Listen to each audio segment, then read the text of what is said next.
साथियों, फलित ज्योतिष ग्रहों के गुण दोष प्रकृति में हम एक कड़ी और आगे बढ़ रहे हैं।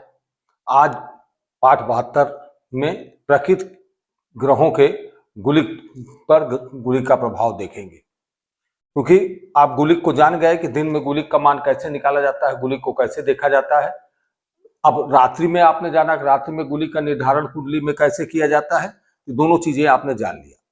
अब ग्रहों पे, तो ग्रह हमारे कौन से हैं? ग्रह हमारे जो है 9 ग्रह हैं। 7 ग्रह जो है सूर्य से लेके सूर्य, चंद्रमा, मंगल, बुध, बृहस्पति, शुक्र, शनि, ये 7 जो है ग्रह हैं। और 2 ग्रह राहु केतु जो है हमारे जो है आपके छाया ग्रह हैं। तो 7 ग्रह पे गुलिक का प्रभाव भी जो कि गुलिक के जो हमने छाया के रूप में माना, जैसे राहु केतु का भी कुछ न कुछ प्रभाव पड़ता है, उसी तरह गुलिक का भी प्रभाव जो है सभी ग्रहों पे कुछ न कुछ पड़ते हैं। तो गुलिक का प्रभाव पड़ता है, तो गुलिक का प्रभाव किन किन ग्रहों पे क्या पड़ता है, आज केवल उसी की चर्चा करेंगे। क्योंकि गुलिक का पाठ हम बता चुके हैं, 2 पाठ आपने जो है 70, जिसने पढ़ा 70 और 71 पढ़ा होगा, तो 70 और 71 में आप लोग को गुलिक को कुंडली में कैसे निर्धारण किया जाता है, कुछ भाव में गुलिक होता है, इसकी चर्चा हुई थी। आज गुलिक पे किससे, तो सर्वप्रथम हम जो है 9 ग्रहों पे अब ज्यादा समय न व्यतीत करते हुए बता रहे हैं कि सूर्य पे, सूर्य ग्रह के साथ अगर गुलिक हो, सूर्य प्लस गुलिक हो जाए तो इसका क्या प्रभाव होगा। तो सूर्य के साथ गुलिक, सूर्य किसका कारक है? आत्मा तत्व का कारक है। पिता का कारक बात आपसे हो चुकी है, पिता का कारक है, तो सूर्य पिता का कारक है। और गुलिक जो है, गुलिक शनि के उपग्रह है।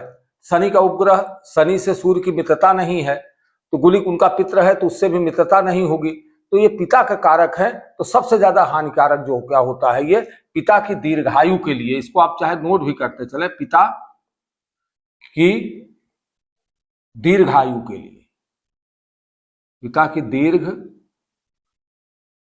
आयु के लिए हानिकारक है, हानिकारक है।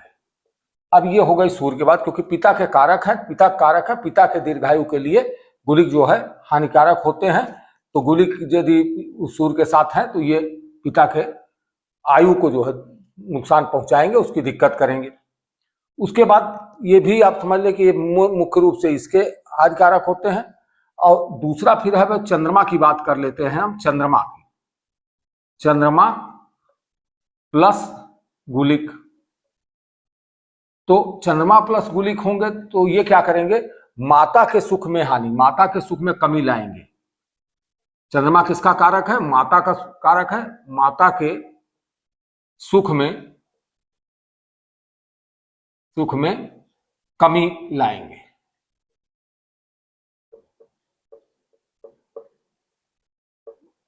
बड़ी सीधी सी बात है, जैसे आपने ग्रहों को समझा था, ग्रहों को भी इंसाने के रूप में समझिए। ग्रह गुलिक चूंकि प्रभाव खराब देता है, शनि का उपग्रह है, तो दुख का देने वाला है। इसको मैंने बताया आपसे कि तीसरे, छठे, 10वें, 11वें भाव में ये थोड़ा अच्छा होता है। अब वो जिस ग्रह के साथ अगर तीसरे, छठे, 10वें, 11वें भाव में बैठेगा तो कुछ न कुछ सुपरिणाम, उसके जो ये दोष है, दोषों में कमी आएगी।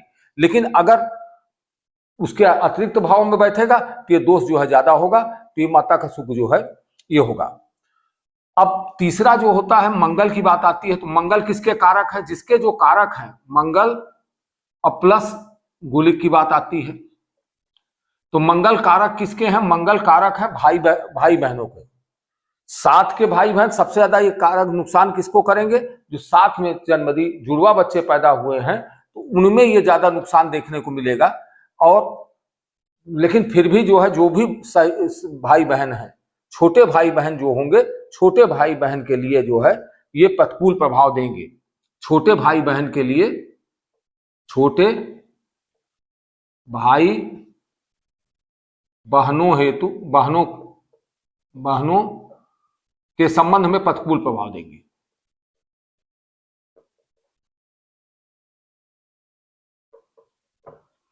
प्रतिकूल प्रभाव देंगे।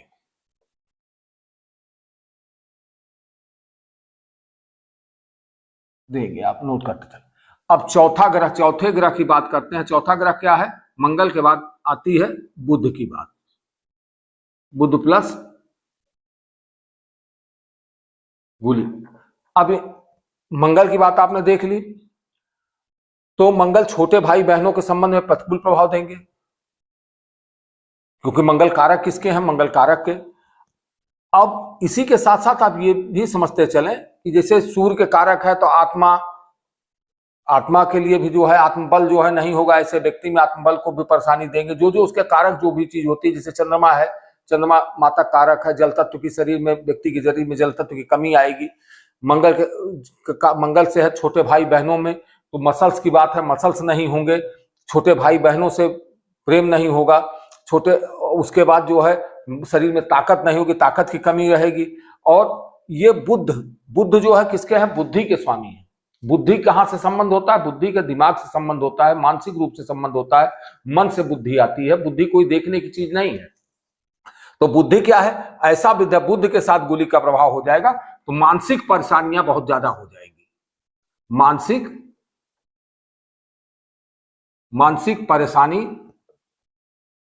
परेशानी या मानसिक रोग, परेशानी या रोग जो है, मानसिक रोग जो है, ये प्रभावित करेगा व्यक्ति को। ये दिक्कतें आएंगी मानसिक रूप से। उसके साथ साथ बुआ बहन मौसी आदि जो होती हैं, उनसे भी जो है संबंध अच्छे नहीं होंगे। तो चर्म को भी बुध प्रतिनिधित्व करता है, तो चर्म संबंधित रोग भी हो सकते हैं। तो अलग बातें हैं, जब रोग का चैप्टर आएगा, रोग के बारे में डिस्कस करेंगे, तो कौन से क्या रोग देंगे, रोग की बात आगे की जाएगी। अब बुध के बाद बृहस्पति क्या आता है? ये क्या है? बृहस्पति। बृहस्पति की बात करते हैं, गुरु जिसको कहते हैं, गुलिक। तो ये क्या होगा? ऐसा व्यक्ति, बृहस्पति किसके है? ज्ञान के स्वामी है, तो गुलिक के प्रभाव में आना आता है। बृहस्पति शुभ ग्रह है, शुभ ग्रह है, ज्ञान के स्वामी है, और गुरु को माना जाता है, इनको ज्ञान देने वाले गुरु तुल्य लोगों को भी इसी से देखा जाता है। तो बृहस्पति क्या करेंगे? गुलिक के साथ जब होगा, तो गुलिक के साथ होने पे इनका प्रभाव ये होगा कि ऐसा व्यक्ति जो है अपने धर्म का दूसरे धर्मों का अनादर करेगा, दूसरे धर्मों का अनादर करेगा।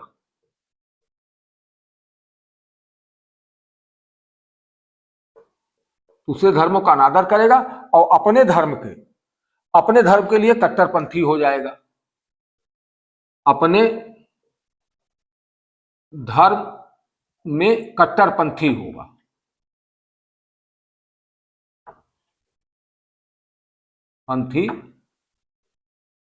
होगा। ये हो गया, बृहस्पति की बात हो गई। अब शुक्र, छठा शुक्र प्लस गुलिक। अब आप थोड़ा थोड़ा फल कथन की ओर भी चलते आ रहे हैं। जैसे आपको मालूम हो जाएगा, सूर्य गुलिक को जान लिया आपने, सूर्य गुलिक कहाँ है, पंचांग से देख लेंगे, चाहे आप कुंडली डालेंगे तो उसमें भी गुलिक का आ जाता है कि गुलिक किस भाव में पड़ता है। तो आप कुंडली कंप्यूटर से डालेंगे तो उसमें भी आपको दिखाई देता है, तो गुलिक जान जाएंगे किस भाव में है। तो जिस भाव में है या जिस ग्रह के साथ है, भाव की बात अभी नहीं कर रहे हैं, ग्रह के साथ कर रहे हैं, जिस ग्रह के साथ होगा उस ग्रह के साथ होने के कारण उस तरह का प्रभाव देगा। अब शुक्र का है, इसमें जो है शुक्र जो है वीर तत्व को प्रतिनिधित्व करता है, अपोजिट सेक्स को प्रतिनिधित्व करता है। तो ऐसा व्यक्ति संदिग्ध चरित्र की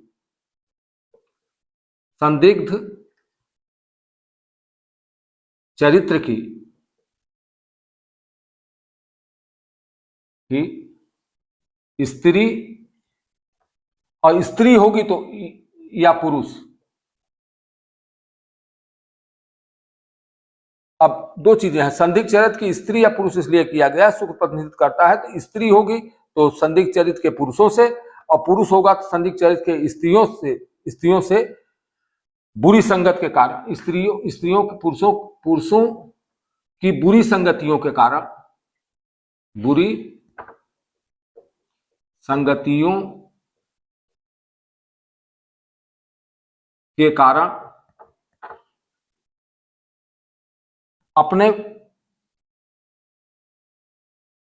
अपने पारिवारिक जीवन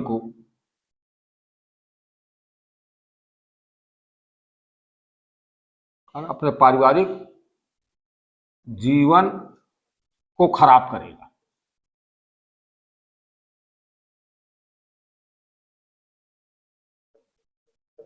ये तो प्रमुख प्रभाव है कि संदिग्ध, अब इसको आप फिर से समझ लें, संदिग्ध चरित्र की स्त्री होगी तो संदिग्ध चरित्र के पुरुषों के साथ उनका जो है बुरी संगति, ऐसी स्त्री, कोई स्त्री अगर होगी तो संदिग्ध चरित्र के पुरुषों से उसकी बुरी संगति, उनके साथ जो है बुरी संगति होगी और उन संगत के कारण उनका अपना पारिवारिक जो है पारिवारिक जीवन नष्ट होगा। इसी तरह अगर पुरुष होगा तो किसी संदिग्ध चरित्र की स्त्रियों से जो है उसका संबंध होगा और जिसके कारण उसका पारिवारिक जीवन नष्ट होगा।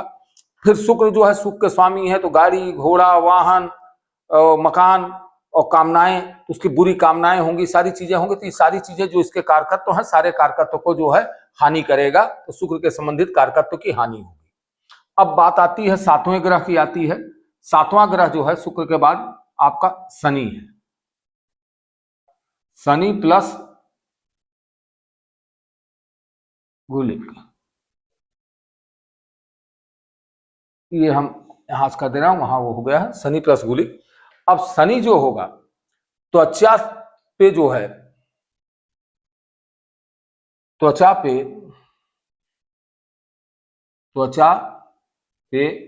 एलर्जी,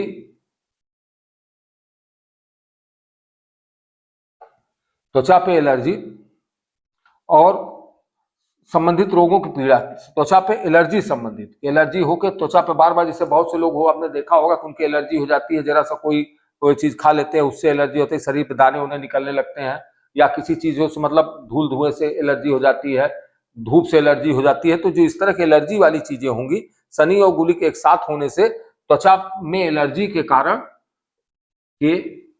कारण शारीरिक सुख में कमी आएगी।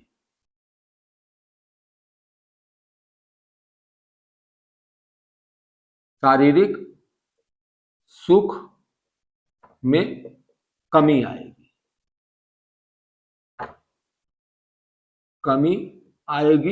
कमी आएगी या पीड़ा होगी, शारीरिक सुख में कमी आएगी, मतलब एलर्जी रहेगी तो शरीर में पीड़ा होगी, आप इसे पीड़ा समझ लें या कार्मिक सुख होगा।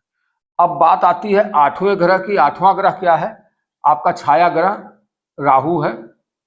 राहु प्लस गुलिक, यदि राहु के साथ गुलिक का संबंध हो जाता है तो राहु के साथ गुलिक का संबंध होगा तो संक्रमण तथा जो वायरस संबंधित रोग होते हैं, संक्रमण होते हैं कि जो उसको संक्रमण से जैसे बुखार होता है तो कुछ वायरस के कारण होता है, जो वायरस संबंधित, अभी कोरोना काल आया था तो ये भी संक्रमण का काल था, तो संक्रमण भी ये राहु प्लस गुलिक, क्योंकि दुनिया में कई करोड़ लोग हैं, सभी वायरस से इससे पीड़ित नहीं हुए। पीड़ित हुए होंगे तो बहुत से लोग ऐसे पीड़ित हुए होंगे जिनको जो है कुछ न कुछ गुलिक का राहु के साथ प्रभाव पड़ा होगा, जहां राहु का प्रभाव गुलिक के साथ रहा होगा वहां के लोग पीड़ित हुए होंगे, तो ऐसे लोग ही जो है इससे जो है पीड़ित हुए। तो ये वायरस संक्रमण तथा वायरस संबंधित रोगों से, संक्रमण तथा वायरस संबंधित,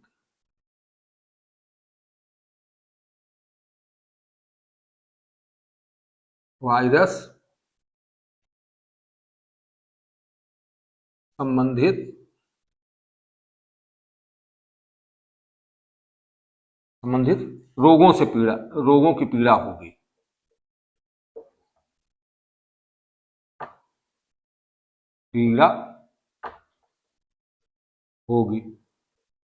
अब ये हो गया। अब एक ग्रह और आपका बचा, नौवां ग्रह छाया ग्रह जो है, नौवां छाया ग्रह केतु की बात आती है। केतु बचा, केतु प्लस गुलिक, केतु प्लस, अब केतु प्लस गुलिक जो है, केतु जो है क्या होता है, केतु कहा गया है कि केतु जो है चोट चपेट लगाता है, वो दिक्कत करता है। तो बुरे चरित्र के लोगों से तथा अपराधियों से, यहाँ पे बुरे चरित्र के लोगों से या अपराधियों से भय होगा। ऐसे व्यक्ति को जिनके केतु के साथ गुलिक होगा तो उन्हें हमेशा अपने जीवन का खतरा, किसी तरह चोट चपेट लगने करना। तो चोट चपेट कौन लगाएगा? तो ये बुरे प्रकृति के व्यक्ति,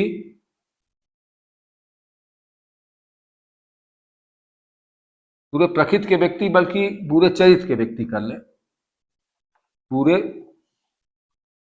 चरित्र के व्यक्ति अथवा अपराधियों से, अथवा अपराधी प्रकृति के, अपराधी प्रकृति के व्यक्तियों से पीड़ा पहुंचेगी।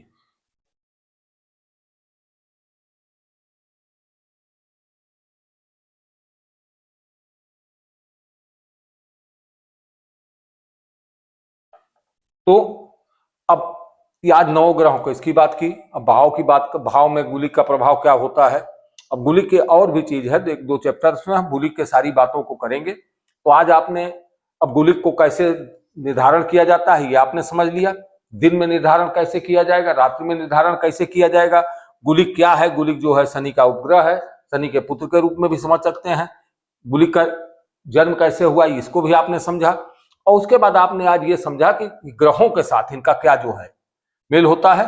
तो ग्रहों के साथ इस तरह से इसे आप नोट कर लेंगे तो ये याद रहेगा आपको। और अच्छा तो ये है कि आप ये जानिए सूर्य जिसके कारक हैं उसकी हानि करेगा, चंद्रमा जिसके कारक है उसकी हानि गुलिक करेगा, मंगल जिसके कारक है उसकी हानि जो है होती है, बुध जिसके कारक है उनको उसकी हानि, बृहस्पति जिसके कारक है उनकी हानि, शुक्र से संबंधित कारक की हानि, शनि से संबंधित कारक, राहु से संबंधित, केतु से संबंधित, तो जो जिनके साथ हो रहेगा उनसे संबंधित कारकों की हानि करेगा।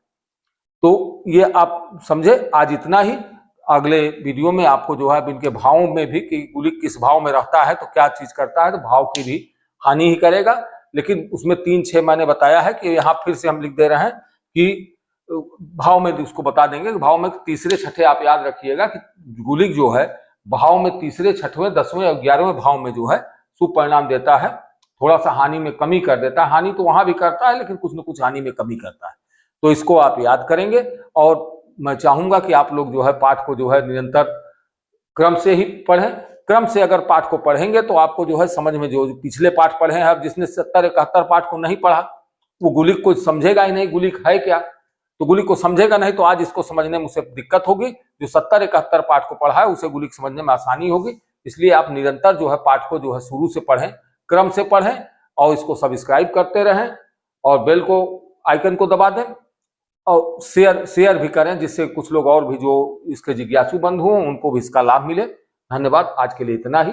फिर अगले वीडियो में आपसे फिर हम संपर्क करेंगे और गुलिक पे ही कुछ और चर्चाएं करेंगे। नमस्ते।